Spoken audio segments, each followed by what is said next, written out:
What is going on? It's Alex coming back at you with another video. And today we have a very, very special mock draft with the one and only Mike Renner coming on the show. Mike, I don't think you need to introduce yourself, but feel free to.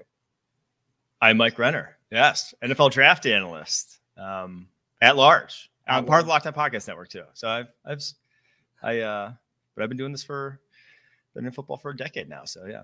Yeah, if you know me, you know Mike. So I guess I should probably rather do an intro rather than you. But this is going to be great. We're going to do one round, alternating picks. Just kick back, have a good time. No trades, unless you just are very convicted on a trade. Feel free to yell at me in the middle of it. But we're going to have a good time.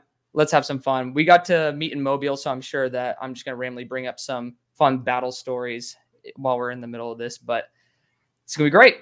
So we decided that I have the #1 overall pick. And this is going to be pretty easy. We're not going to factor Justin Fields' trade into this one because of the fact that, well, I mean, it's not going to go for a first-round pick. Not really going to change whether the Steelers go after a quarterback or not either.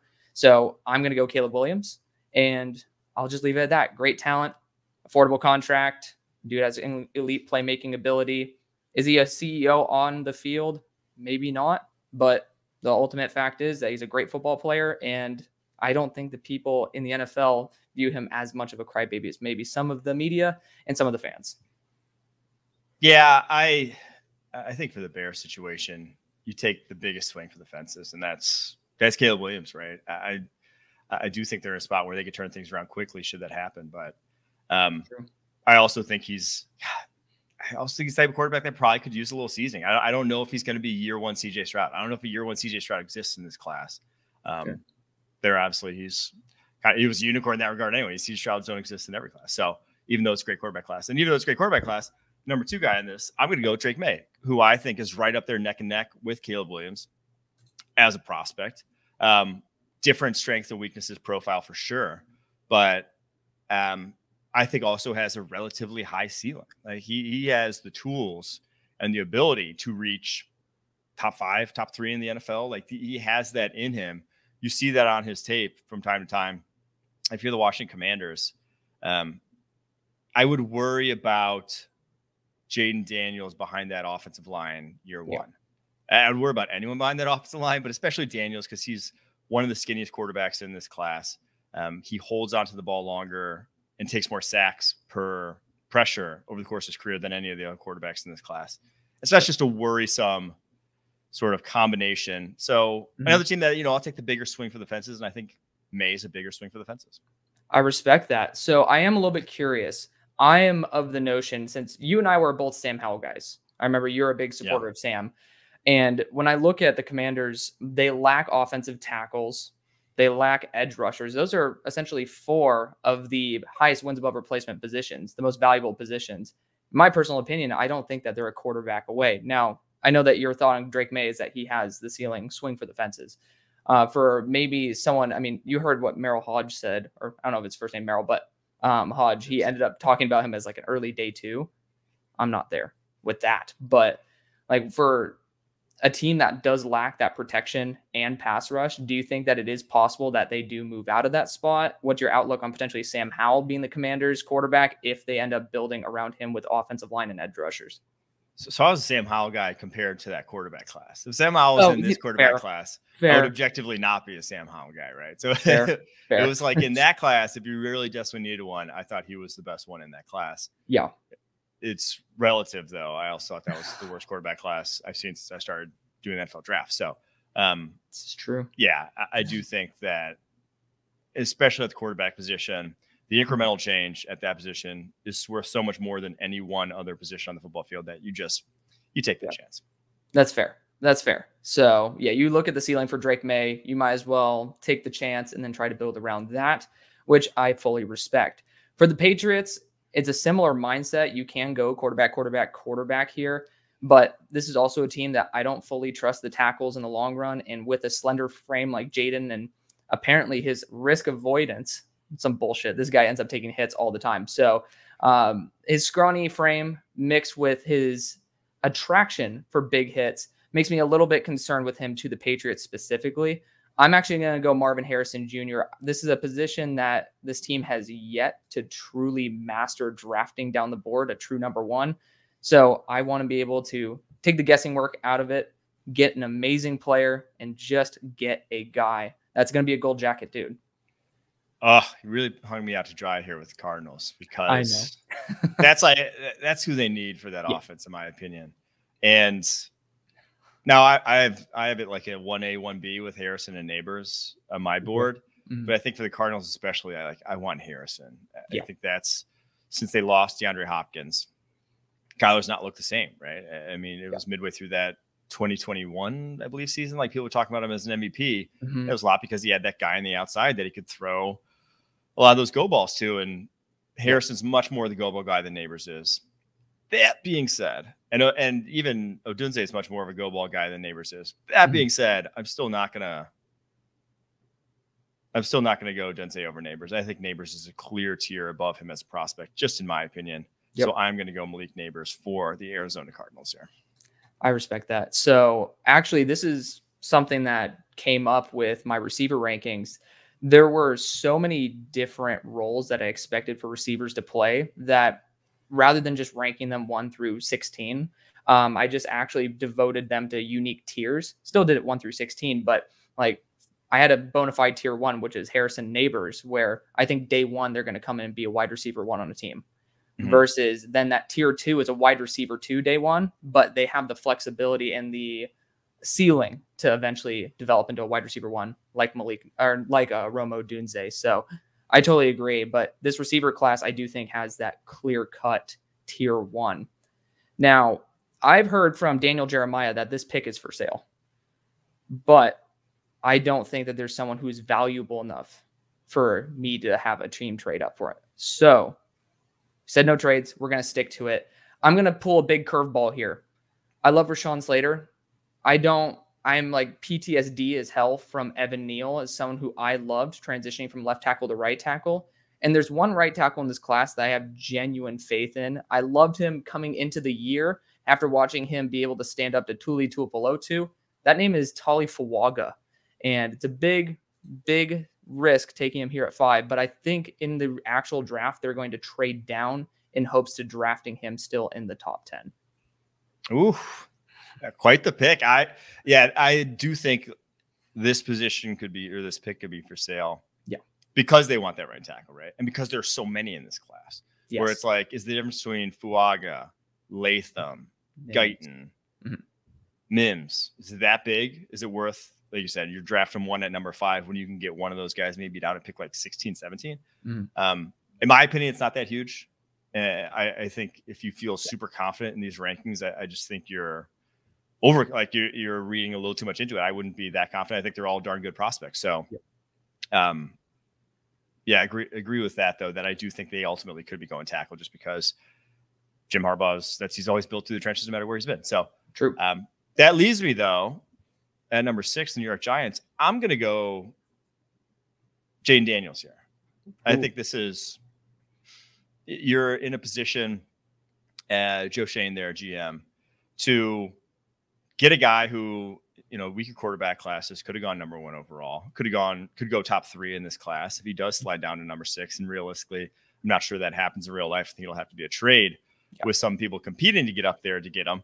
But if he does, I think I don't want to say ignore the fact that you need a tackle and a number 1 wide receiver, but you put yourself in a position to be forward thinking and basically have this transition plan from Daniel Jones, so that you're not a year from now, after another ho-hum season from Daniel Jones, trying to talk yourself into him as the starter for the 2025 year. That's fair. They're in a division with the Eagles, who always draft a little bit ahead of when they need to draft somebody. And it usually works out because you get somebody who ends up getting some polish, getting ready for day 1. And then the worst spot to be is when you have to convince yourself that Sam Howell is your quarterback. And, you might as well take the swing on a quarterback that, correct me if I'm wrong here. Pretty sure Jaden Daniels a couple of years ago at ASU was 1 or 2 in the nation for uncatchable throw rate at like over 50%. All of a sudden, this dude is just throwing absolute dimes to receivers going over 20, 21, 22 miles per hour. Like, respect. That's a big amount of development. You can't just do that overnight. I don't know the exact stat on that, but the development is so obvious on his tape. I mean, he was getting clowned. There's that video of the Arizona State teammates after he left saying like he's trash. It's like, it's a rarity. But I mean, hats off to him. He's put in the work. Yeah. I always love to give credit to players who put in the work. He wasn't even on my quarterbacks video coming into the year because I didn't have faith in him. And, you know, he's a quarterback I genuinely believe in as long as he stays healthy. But probably one of my favorite pairings in the entire draft is the Tennessee Titans getting Joe Alt to pair up with Peter Skoronski. Feels like a match made in heaven. Two dudes who are just extremely high floor, polished at their position, genuinely just players that you're going to plug in and not have to worry about for their first, second, maybe even third contract. And on a team that's been pretty desperate at left tackle for a hot minute, I think that is a worry I'm willing to remediate right now. Yeah, I love that fit as well. It's so good.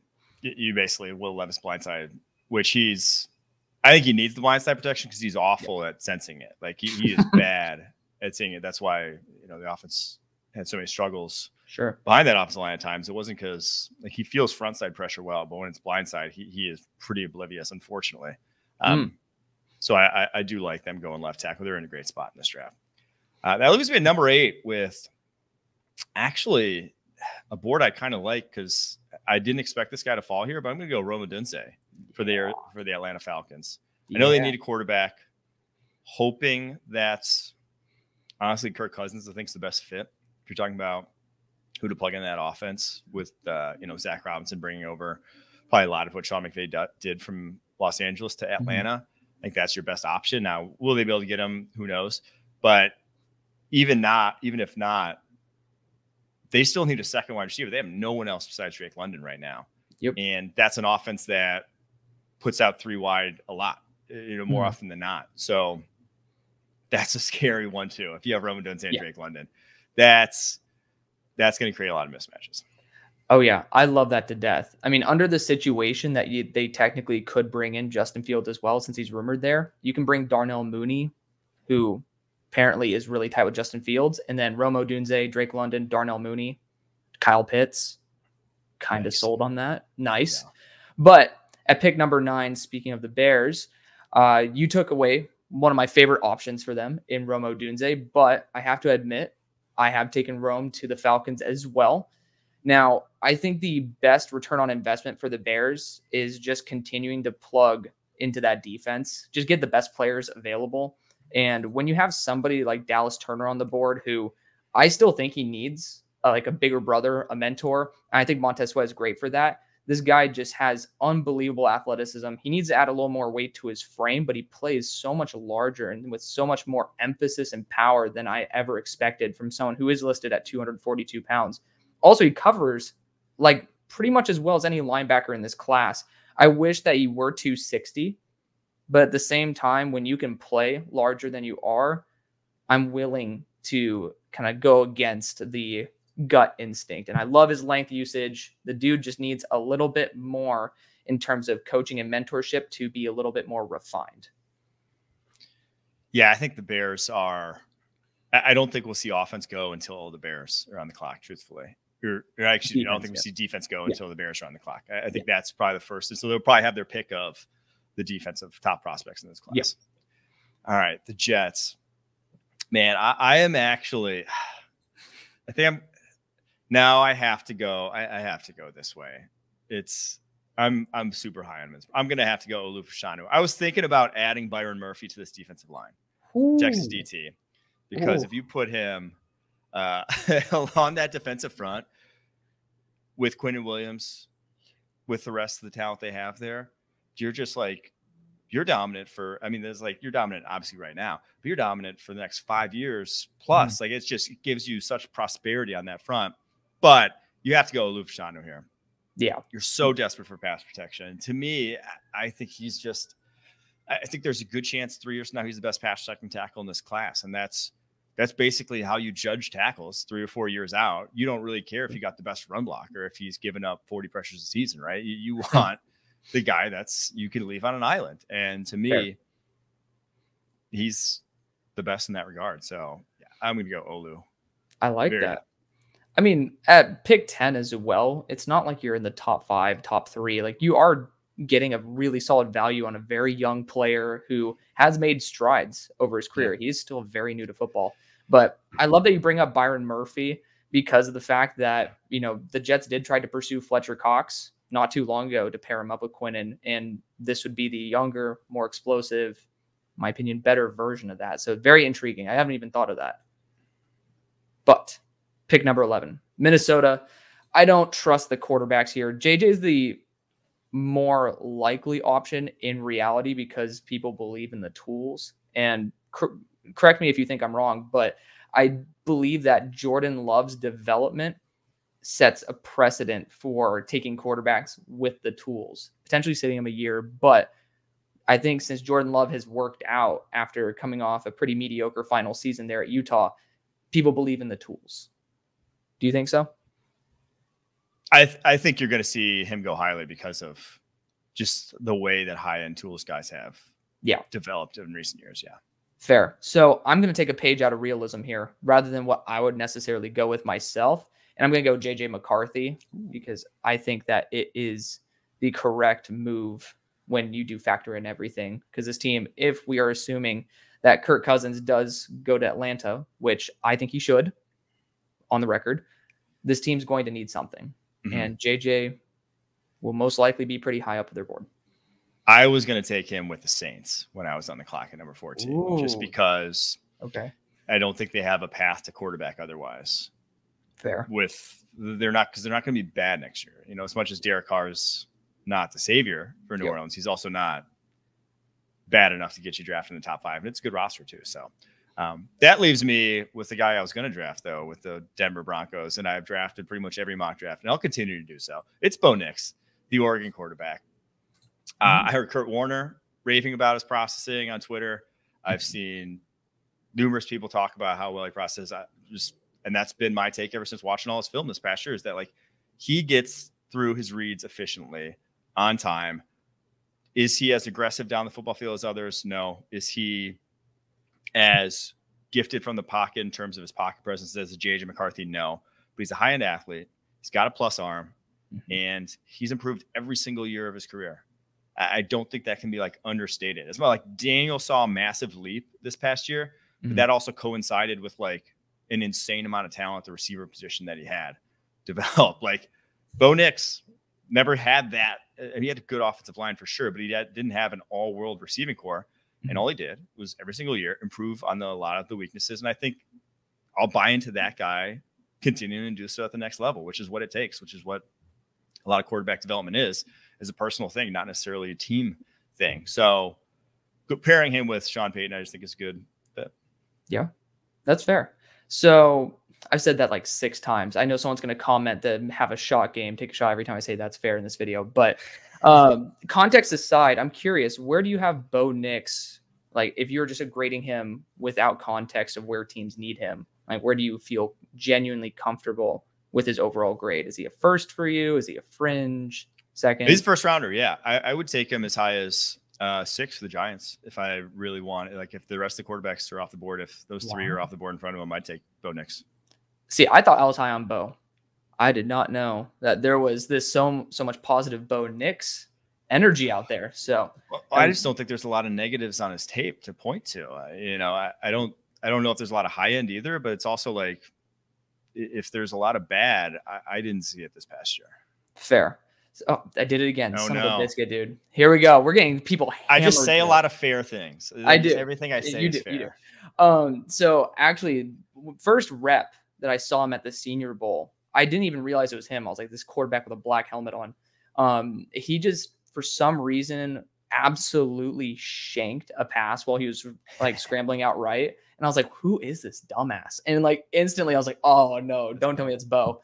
And it was. So he got me a little salty, and I dropped him down my board just a little bit for that one play. But I've been a big fan of Bo for a hot minute. I didn't think Bo was a top 6 potential selection, but he could be. I wouldn't see him as a failure to the Giants. I think he would still be a massive upgrade. But regardless, pick 13 for the Raiders. Without the quarterbacks, I'm not really confident in Michael Penix elevating the Raiders that much with the 4 season-ending injuries he's had. And, I could argue my way into getting a quarterback here. But I just want to get someone who's really damn talented. I think that Antonio Pierce is going to be there for the long haul. And if you're going to be there for the long haul, get a guy who is going to be there for the long haul, someone who has flexibility and has just a ton of grit, very smart, very good field awareness. That's Terrion Arnold out of Alabama. I think that he could go as high as, the top 10 because NFL just randomly loves corners to death. And with the ability to play slots so fluidly, with being able to just have such a good awareness for his zone. To me, he reminds me a lot of the mentality and the mental games, the processing of Joey Porter Jr., who was my number 2 guy last year. I don't think he has the size by any stretch, but I think he has the IQ. I think the Raiders really can't go wrong at this point in the draft. I even think that there's an argument to be made that if you have a creative offense coordinator, now they have Luke Getsy as their OC this year coming over from Chicago. So maybe it's not going to be a creative offense coordinator, but that Brock Bowers and Michael Mayer could be an interesting tandem to pair together when you have an inline blocking guy and that move guy. I know no one's really replicated those early 2010 Patriots success that they had with that, but a lot of teams are moving towards more 2 tight end stuff and the flexibility that allows against these 2 high looks. And I think those are 2 guys that would pair really nicely together if, again, the Raiders are willing to get a little creative. That would be crazy. Right. I'm not going to give Brock Bowers, though, to the Saints. I don't want him stepping on Taysom Hill's heels there. They're the same player, basically. I'm kidding. But it's more because I think Byron Murphy here, the Texas DT, is just the best value. I have Byron Murphy as a top 10 player in this class. I think he's a special defensive tackle prospect. And if you're the Saints, you're really just drafting probably best player available with the roster that you have right now.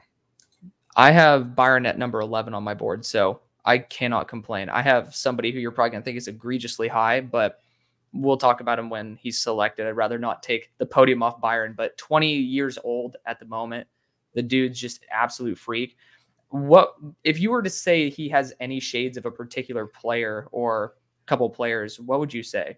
I think Grady Jarrett's probably the closest 1-to-1 comp that I've seen in recent years. But, there's a lot of those undersized guys who are explosive, whether it was, Geno Atkins was like the best of that bunch. Sure. But, Mike Daniels, there's been a handful of them over the years, and they're tough to block, man. Those guys can be super disruptive, and not a lot of them are as impressive an athlete as Murphy in terms of like size and explosiveness. Well, the Kalijah Canseys, the Aaron Donalds are usually like 3-techs. Byron Murphy's not a 3-tech. He didn't even play. He kind of played all over that Texas front and is well over 300 pounds. So even though he's short, guy ain't small by any means. Fair. Oh, no. Son of a biscuit. Did it again. But yeah, Byron Murphy. I've never seen someone. I've gone defensive interior round 2 for the Saints. I'm curious about the offensive tackle situation. Ryan Ramczyk, nagging injuries, penning ass. Yeah. What are your thoughts on that? So the thing is, there's just right tackles here available that I would take at this point in the draft. Yeah. And as much as I did not like Penning coming out, and still am not a massive fan of what he can be developmentally, I think that you're playing him next year no matter what. And so I also have Murphy higher than any of the OTs on the board at this point in time. So as do I. So pick 15, I'm going to take my number 2 player off the board. Anthony Richardson, you can't give him too much help. And Brock Bowers can actually give a unique spark to a receiving core. And if you can work multiple tight ends properly, then allowing Kylan Granson to be still someone who's good after the catch. Jelani Woods, if the dude can actually stay on the field. Obviously, we know him as a physical freak. But Brock Bowers, return on investment wise, in terms of savings, I know that's not necessarily a very smart move cap wise, but at a certain point, you're here to play football, not money. And Brock Bowers is just a damn good football player. So pair him up with AR, hopefully Michael Pittman Jr., etc. Yeah, that's a fit I've mocked a bunch. I love it. He will make that far. Who knows? There was that whole Daniel Jeremiah thing about tight end value and drafting them early and whatnot.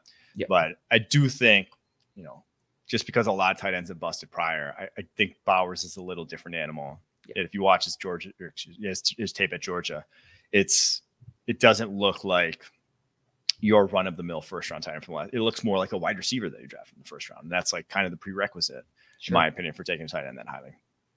All right. Seahawks, man, I think with this one's tough. I think I'm going Latu here. I was debating between him and Jared Verse, trying to think of which one would be better fit for Mike McDonald's defense.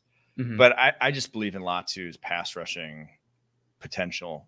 I think he's just safer. I think he's just, he's going to rush the passer at a high level. The Verse is probably a little bit more complete defensive end. Yeah. Probably a little bit more of a 3-down guy in that regard, right off the rip. But I think Latu rushes from interior alignments better. I think you can move him over as a pass rusher. And I think that is where, Mike McDonald would really go to town with a guy like that, where it's like, you can put him head up over a center and he can be effective. You can put him at a wide 9 and he can be effective. You can put him over 3-tech over a guard and he can get home. So that flexibility makes me lean towards Latu. His hand technique is so beautiful, and his upper body strength is like, he might have short arms, but if he gets those arms within range, I just love the fact that he can absolutely throw offensive linemen, tight ends, etc. One thing that I'm curious to hear your thoughts on this. I don't see a ton of lower body strength in terms of the impact he has on the pocket. I don't see a ton of push on a consistent basis. He has a very thick lower frame, but I think that it's more based on flexibility and that upper body strength that he's really capitalized on the tackles maybe being in poor positioning. I'm curious what you think about in terms of his pass rushing ability, maybe him needing to generate a little bit more power from the lower body. No, he's definitely, if you're comping him physically to NFL edge rushers, kind of like Aiden Hutchinson-ish. Yeah. In that he wins with his hands, he wins with twitch, he wins with agility. He does not win through blocks. He does not, he's not going to set a hard edge. That's why, I don't think he's going to be an impact run defender. He might make plays in the run game, but he's not a guy who's going to be a consistent every down run defender. So yeah, he definitely has struggles with his lower body strength, just, may even be below average for defensive end position compared to the NFL. That is a big confidence boost. I was very curious because I actually haven't really talked about that with anybody yet, but it was one of my nagging concerns with Latu was the fact that he didn't have consistent push on the pocket. But yes, you're right. When he gets the right angle, or when he's able to, just be able to disengage, I haven't really seen an edge rusher with that level of disengagement since Hutchinson. So big fan of that. Pick 17 for the Jaguars. The inner bulky in me wants to go Jackson Powers Johnson, but there's something about Quinion Mitchell that's just getting me excited. I think that he brings the physicality that this team is looking for in a boundary corner. Reminds me a lot of the physicality of Tyson Campbell. His losses remind me a lot of Tyson Campbell, where he's in proper position. The ball skills, ridiculous. You just can't find that. The just high level IQ on timing, and he just knows how to get his hand in the passing lane, which at the end of the day, doesn't matter how sexy it looks as long as the receiver doesn't catch it, and he still makes it look sexy. So we'll let Balky deal with the rest. That's a fit I've loved. I've mocked a ton as well. It makes too much sense with the Jags roster and where their needs are. Just again, with Trent Balky, like said, defense side of the ball. All right. Cincinnati Bengals. I've mocked this one a bunch. I'm going to keep doing it. It's Amarius Mims, the Georgia OT. I'm very high on him. I think his body posture, technique, foot, hand, it's basically how he can coordinate his hands with his feet is rare for a guy that big. And yeah, he hasn't played a ton. And I usually don't like offensive linemen that haven't played a ton, because you need reps. You need reps against top competition to basically play against top competition. It's just like, it's a different animal. You can't simulate that even in a practice setting. But I guess he's at a good place to simulate that in a practice setting at Georgia with all the D-line talent that they've had over the years. So I just think he is the type of athlete that maybe is not year one immediately going to be an upgrade from Jonah Williams, but by year 3, I'd be very surprised if he's not a plus starting offense tackle in the NFL. And so get that at 18 is just a rarity. Only happens because there's so many OTs to choose from this class. So two things. One, screw you. As a Steelers fan, I was dying for Broderick Jones times Amarius Mims 2.0. But two, I was under the assumption that Amarius Mims might be a top 3 pick in 2025. I have full faith in him. I thought he was going to be a supreme stud, didn't get enough reps this year, and randomly declared before I think he should have. Why do you think he did that? It's genuinely puzzling to me. Well, so one, he's already making already where he's going to get drafted is already going to be on pace to make tens of millions of dollars. So hard to turn that down if he came back and say towards ACL. Then he has like comes back and suffers any injury. He may not even go first round because people are saying, people are looking at Mekhi Becton and tackles who are in that jumbo mold and how they can struggle to stay healthy at times and being like, maybe I don't take that chance on a guy who has this sort of injury risk. So I don't blame him whatsoever. Okay. But I wholeheartedly agree that in a weaker tackle class with a year of just honestly fully healthy with his tape this past season, he would have been a top 10 pick. Yeah. So that's what crushed my heart is the fact that you stole him from the Steelers. And then next year, I don't get to mock him in the top 3 the whole time. But here at 19 for the Rams, I love the idea of getting a compliment for Byron Young. And I want an edge rusher who's 260 pounds. I want one who is going to be extremely strong on all 3 downs. And that's Jared Verse. I mean, can you ask for a better 1-2 punch with Byron Young and Jared Verse? I don't know. You can. You definitely could. You can. You're just like, nah, shut up, dude. But it's a good 1-2 punch. Yeah. But you could ask for a better one. At 19, it's hard to say you can get much better for 1-2 punch. You can. All right. I do think the Rams is like edge. I think one's going to follow them, and I think they're going to pull the trigger on one. Sure. All right. Pittsburgh Steelers. Oof. I think I have to go because I hate their offensive tackles right now. Outside, obviously, Broderick Jones. I'm going to go J.C. Latham, the Alabama OT. Yeah. It's really harkens back to those mid-20 teens Steelers O-lines. He feels like he would fit in perfectly with those. And my Lord, what they can do from a run game perspective, because obviously with Arthur Smith, they're going to run. Yep. And for as big as J.C. Latham is, he can play in his own scheme. He can get out and move. So he's a fit for not only gap power, move the line of scrimmage sort of thing. He could fit Arthur Smith's offense as well. So may deal with some struggles early on in pass pro, but that's nothing that the Steelers are not used to at this point over the past few seasons. So yeah, give me that. Pair him with Broderick Jones, 2 bookend tackles that are going to be nightmares in the run game for opposing defenses. That's just so nasty. I do love the fact since we have Arthur now as on our coaching staff, it just fits perfectly. And yes, I totally agree. As much as I love Jackson Powers Johnson, I do feel like upgrading at right tackle and just having 2 very consistent tackles is the way to go, especially in a very talented interior offensive line class. Like I'd prefer to hit on the tackles and try to take swings on the guards than the opposite. Pick 21 for the Dolphins. This is a tough one for me, but really it's not that tough. Jackson Powers Johnson is here. They're losing 3 interior offensive linemen. This guy can play center. He can play guard. Fact is, he has an unending motor, and that's very contagious to all the offensive linemen that are there. Give me Jackson Powers Johnson all day, every day to the Dolphins. Not sexy, but no. Necessary. I mean, I like offensive line, so to me it's sexy, but that's, to the public, no. All right. I'm in an interesting spot with the Eagles because there's some good dudes. There's some good corners on the board. Yeah, I think I do have to go corner. I think I'm going to go Nate Wiggins here. Yeah. I think he's the best cover corner in this draft. You obviously, anytime you have 2 starting corners in their early 30s, you're worried not only about drop off and play, which we kind of saw last year, but then you're also worried about injuries. And a corner, it can go like fast. We already saw him dropping off and play. It could be ugly this year, should they not, just because once you lose that step at corner, you just never get it back. So I think you do go Wiggins, even though the guy I was kind of eyeing, and Brian Thomas Jr. to this offense could be just dynamite. I think they're with the 2 wide receivers they have, I want that 3rd wide receiver to have an absolute gear that if you forget about him, if you're like, oh, we put too much attention towards AJ, we put too much attention towards Devontae Smith, it can be a 60+ yard touchdown. Brian Thomas brings that. So if the corners kind of go earlier, I'd be intrigued by Brian Thomas Jr. to the Eagles. I actually love that, like big time. I really do see Brian Thomas as a perfect complement, kind of the missing piece in that receiving core.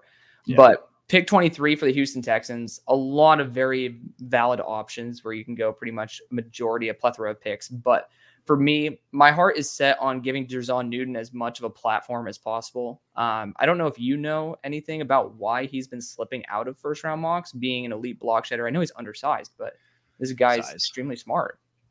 Is it just size?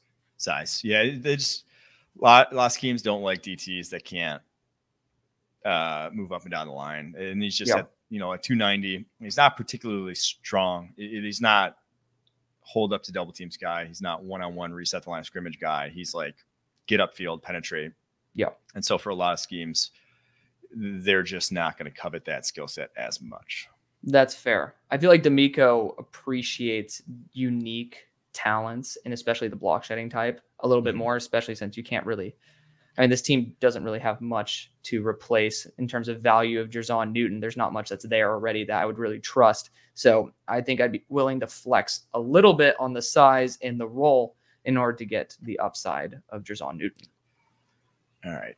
Dallas Cowboys. I'm going to go Brian Thomas Jr. here. I think he's better than the 24th best player in this class.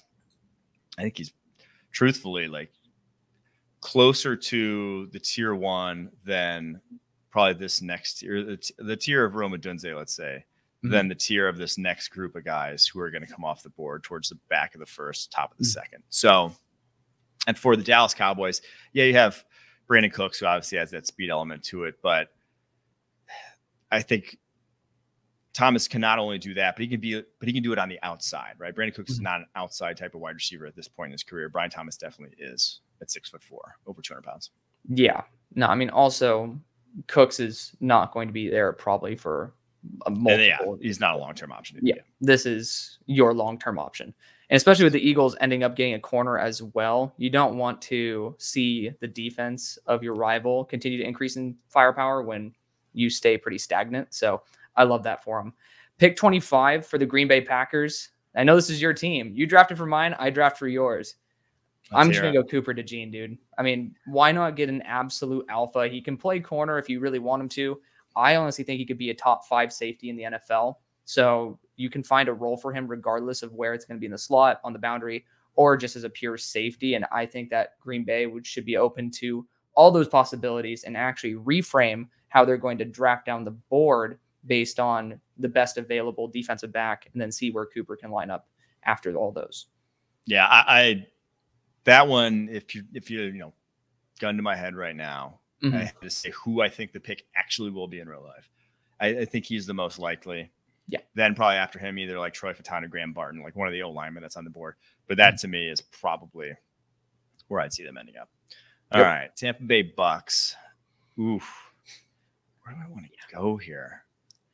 They don't. Interesting thing about the Bucks is they don't like their big need positions, not necessarily first rounders, like the first round type of positions that you're going to draft, whether it's linebacker, whether it's safety. I'm not taking any of those guys there. I loved. The thing is, like, I would love to draft one of the tackles here, but I thought Gedeke was much better at tackle than he was at guard. I don't think I want to kick him back inside. So I don't think that's like really even a need for them. I know Mike Evans could be gone. That's true. Man, this is my least favorite one to draft so far. I'll just say it. I don't love any of these where I'm looking here. You don't really want to get maybe a guard like Graham Barton, so to speak, and just keep Gedeke at tackle? Or no, I'm going to go Chop Robinson. This is who I'm going to go. Ooh. I'm going to go the Penn State defensive end. I don't think he's going to make a year 1 impact, right? I think he's still a massive project.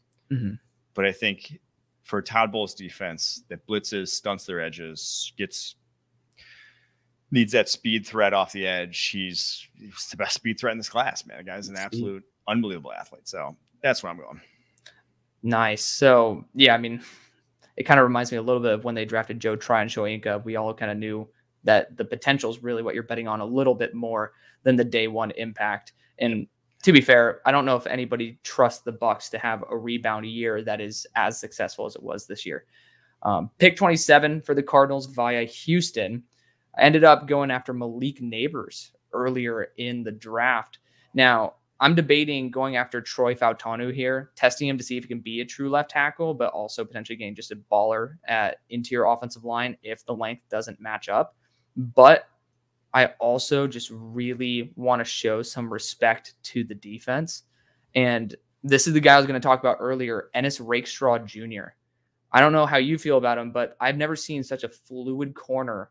Well, okay, never is a big stretch, but like in the short period of time where I've been doing big boards and being a little bit more thorough with my analysis, I don't know if I've really felt as comfortable watching a corner in his just backing up at the speed at the wide receiver is just running forward. He's just so smooth in his movement skills, and he needs to be a little bit more smart with his timing of physicality, because I think he grabs sometimes pretty obviously when people are looking. But the fact is he's about 190. Dude can have some flexibility in the slot as well. And I actually trust him versus the run quite a bit compared to what his size might suggest. I think that he's going to be that guy who I'm going to hitch my wagon to, because versus Malik Neighbors, Brian Thomas, like he actually recorded his best PFF grade game. But I mean, he actually looked extremely competent versus very, very talented receivers. And that's what I really look for. Yeah, I'm actually a big fan of Rakestraw's game. I think he's probably a first rounder. I'm going to end up first rounder, at least per my board, the top 32 player. All right. Buffalo Bills. I think I got to go. I love the idea of adding wide receiver and just adding as much firepower as possible. I'm just debating which one I want, though, at this point, because to me, you have I love Ladd McConkey, but Diggs, Shakir, McConkey, there's like redundancy there in terms of their skill sets. They're all kind of smaller type route runners. So give me a little bigger possession, and I'll go Keon Coleman, the Florida State wide receiver. Okay. Not necessarily your big play threat, but ultra reliable, massive catch radius, red zone guy, just giving you I think he has a really high floor at the receiver position. I'm curious I'm pretty sure I already know the answer for this one for you, but if Brian Thomas and Keon Coleman are on the board, having their difference of role, would you still choose Keon Coleman because he provides a unique asset to the offense, or would you go after? No, back to what I said. I think Thomas is closer to, again, a Dunze. That just like the grades different enough that I'm going to lean Thomas. All right. Pick 29 for the Detroit Lions. For me, when I evaluate the Lions, I think they need to focus on surprisingly defensive interior, but I just don't think there's somebody who I like enough to get them here at 29 respectively. I want to get a boundary corner for them, and I think Kool-Aid McKinstry is getting a little bit of a bad rap. Now, I see him taking off quite a few reps. That's something I don't really appreciate, but the one thing I love the most about his game is when he gets exposed when taking off a rep, the next rep is played arguably better than any corner at their peak in this class. I love his ability to rebound, and I just want him to be part of an environment that focuses on being your best self. And I don't know if I would find anybody better than Dan Campbell to inspire his players to play the best of their abilities. So I think Kool-Aid at his ceiling could be an absolute steal, but there's some genuine concerns about his floor. Yeah, I love that fit as well. And just, I think he's as best impressed too, and he goes to a press heavy defense. So I think that's another fit. All right, Ravens. I think this is a just forward thinking. Go Tyler Guyton, the Oklahoma tackle. Just like, let me develop a guy for the future. They're a team that more often than not doesn't draft for the here and now. They don't feel the need to. That's why they are consistently successful. So I do think that Guyton's talented enough that where 3 or 4 years from now, he could be a really high end tackle in the NFL. Yeah. I mean, I think that's a very smart move. I rarely have Guyton available, to be fair, so Mhm. I don't really even consider it for that part. But also, you have to think about the fact that pretty much telling the Niners they don't get Tyler Guyton either. You're disarming your opponent There you go. potentially for the Super Bowl. So I do love that forward-thinking mentality. Now, for the Niners, speaking of, I'm debating whether I want to factor in that BA might not be there. Ayuk's a phenomenal receiver. That's going to be a massive hole if he actually ends up leaving. First off, do you think he ends up being traded? Who? Oh, Ayuk. Sorry. Ayuk, yeah. I was zoned out there thinking about my next pick. Who? They are in a tough cap spot with how top heavy that roster gets when they have to extend him. Mm-hmm. But I don't think they do at this point. You need to run it back, right? You're so close. Yeah. And he's such a crucial part of that. That's fair. I took a much longer gap before saying that last time. So people were able to, recover a little bit. I'm debating on going offensive line here. I think that, this team just consistently thrives. Haven't they been doing a little bit more power recently too? They're not, it's not pure zone old school Shanahan by any means. Yeah. It's funny that Shanahan's the one not doing Shanahan, but Troy Fautanu is somebody who I think I'd be willing to take a chance on him being the heir apparent at left tackle and just using him as a flexible offensive line piece for the short run, kind of, again, being forward thinking here. Trent's 36 years old, injury or two, maybe a Super Bowl win away from saying, I'm going to hang up my cleats. And Troy is flexible as a tackle as well. But I love the ferocity that he plays with. This guy people are willing to mock him to the Seattle Seahawks at 16 because he has that grit and that mentality. Also, I guess he's right next to the Seattle Seahawks there in Washington. But Troy Fautanu is someone who I have a very high affinity for, especially if you use him early on as a guard, and he still has that potential to learn and develop to be a left tackle until Combine proves otherwise. Yeah, I've mocked them either Fautanu or Barton like a zillion times. Those two flexible, athletic O-linemen. Yeah. For a team that's just desperately needs those guys. Mm-hmm. All right, Chiefs. End it off. I'm looking at the two wide receivers there, Ladd McConkey and Adonai Mitchell, debating which one. I think Mitchell's ceiling is sky high in this class.